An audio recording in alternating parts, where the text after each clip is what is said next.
Bonjour, c'est un plaisir de vous retrouver aujourd'hui dans une nouvelle vidéo. On va essayer de faire un aquarium aujourd'hui qui va être mieux que mon précédent hollandais, ça va pas être facile. Je pense que si vous êtes un habitué de la chaîne, vous devez connaître cet aquascaping. C'est un peu l'une de mes réalisations préférées, et donc du coup le défi va être de taille. J'ai fait tout un tas de vidéos sur cet aquarium, et je pense qu'avec celui-ci, on va faire de même. Je remets le couvert dans la même cuve, le même éclairage et la même filtration, en bref ça va être un matos assez similaire pour que les deux aquariums soient vraiment en frontal quoi. Et pour les plantes, eh bien on va remercier Flore Aquatique, puisque ce sont eux qui m'ont permis de réaliser cet aquarium, donc merci les gars.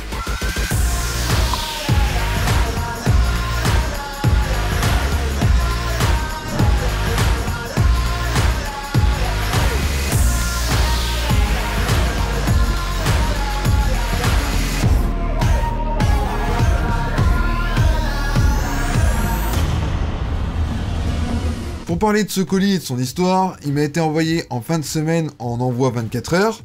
La livraison était prévue le vendredi et les transporteurs l'ont repoussé à samedi, puis à lundi, sauf que dans ce colis, il y avait des crevettes. Le colis est arrivé presque 3 jours en retard.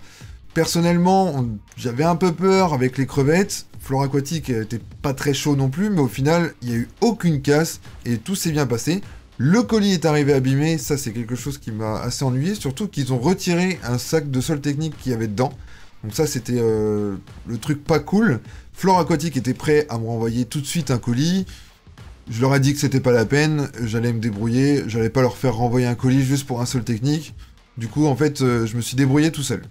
Malgré le non-respect du colis, tout est arrivé en état, ce qui prouve qu'il ne faut pas avoir peur de commander sur internet.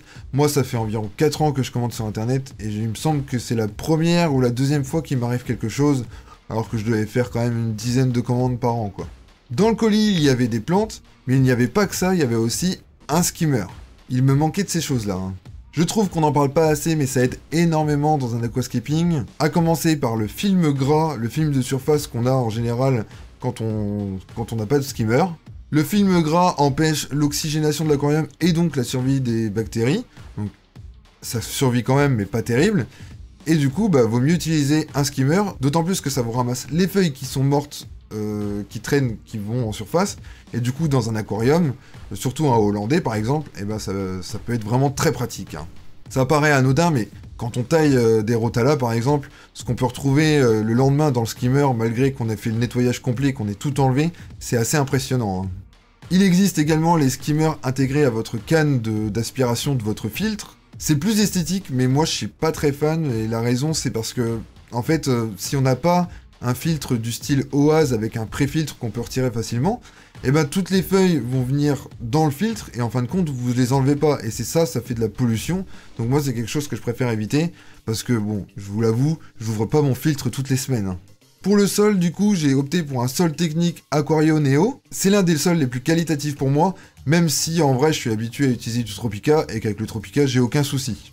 Ce sol requiert un changement d'eau tous les 2 jours pendant 15 jours, et les 15 derniers jours, il demande un changement d'eau tous les 3 jours. Donc c'est un travail qui est beaucoup plus fastidieux qu'avec le sol Tropica. Faut être prêt à assumer les conséquences de ce sol.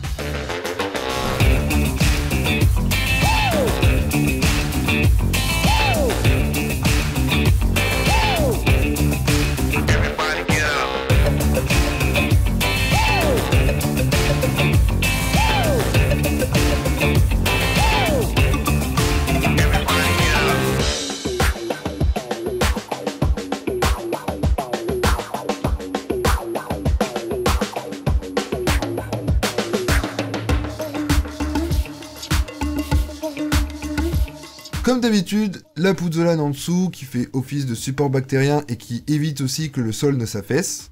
Avec le temps, le sol technique peut venir s'écraser. À ce moment-là, la porosité du sol est moindre et vous perdez de la surface d'habitation pour vos bactéries. La pouzzolane permet d'atténuer cet effet, et en plus ça fait plus de support bactérien. Bon alors, qu'est-ce qu'on a en plantes?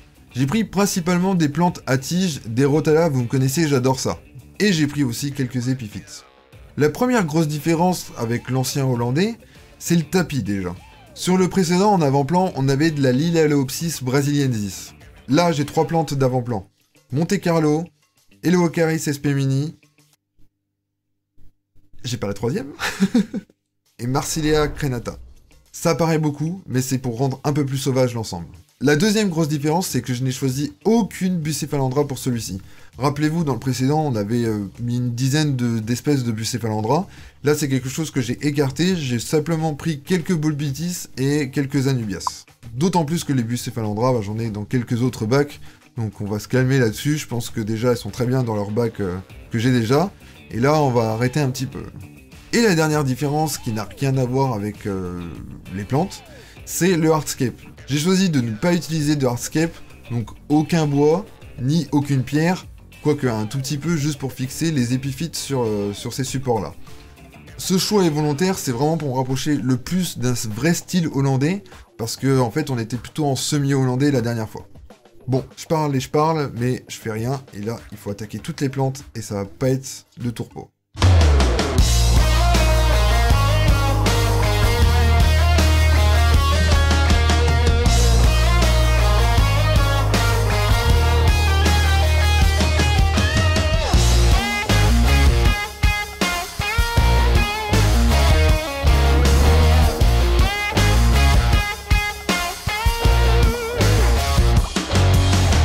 C'est rapide en vidéo, mais en vrai, c'est vraiment long. Hein. C'est vraiment conséquent comme temps pour vraiment tout bien nettoyer minutieusement, etc. Au passage, les plantes, elles sont plutôt quali, j'ai rien à redire. Elles sont fournies comme chez les autres, je dirais. Un petit surplus en termes de Monte Carlo, mais je suppose que ça doit dépendre des pots. En tout cas, c'était plutôt bien garni. Les plantes étaient vraiment quali, elles étaient en bonne santé, malgré qu'elles aient passé plusieurs jours dans le noir. Donc j'ai vraiment rien à redire là-dessus, c'était propre. Je ne sais pas si t'as remarqué, mais on a plutôt une mixture de plusieurs pots, in vitro et pots normales. En plantatige, le problème c'est que les pots in vitro vont être un peu ombragés par les pots normaux. Du coup, pour rattraper ça, 2 semaines après la mise en eau, je vais venir tailler rapidement les plantes, sachant que je vais les enfoncer quand même assez profondément. Et en les taillant, je devrais tout réégaliser, et après, tout le monde va repartir sur un pied d'égalité. Dernière chose, je vais venir modifier un petit peu le sol technique. Quand on fait un style hollandais, en fait, on n'a pas de repères visuels, donc il y en a certains qui s'amusent à mettre des bâtons, etc.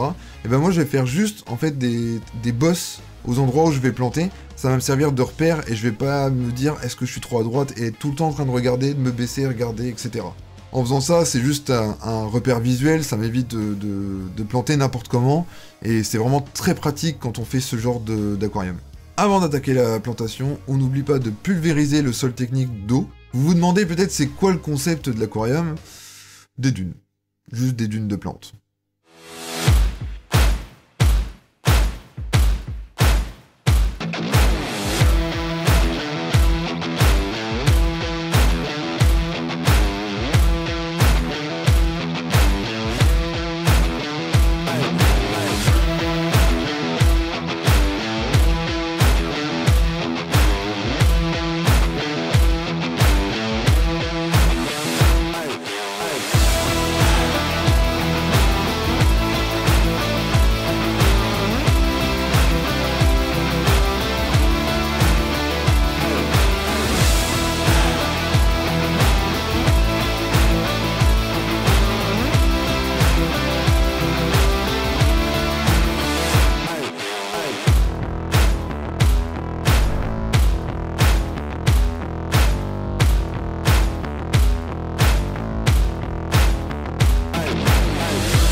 Enfin, c'est planté. Ne me quittez pas, il reste des plans de fin quelques semaines après la mise en eau. J'ai vraiment bûché plus que d'habitude pour cette vidéo, mais elle est également un peu plus condensée, courte, quoi. Si vous aimez ça et que vous en voulez plus, explosez-moi cette barre de pouces bleus. C'est typiquement le genre de contenu qui est difficile mais que j'aime travailler. J'attends de voir ce que vous en pensez. On n'oublie pas de remercier Flore Aquatique qui m'a permis de réaliser cette vidéo. Merci à toi Greg et à toute l'équipe. On pourra bientôt comparer les deux Hollandais, mais ce sera pas pour tout de suite. En attendant, je vous laisse sur les plans de fin. J'espère que vous avez apprécié et je vous dis à bientôt.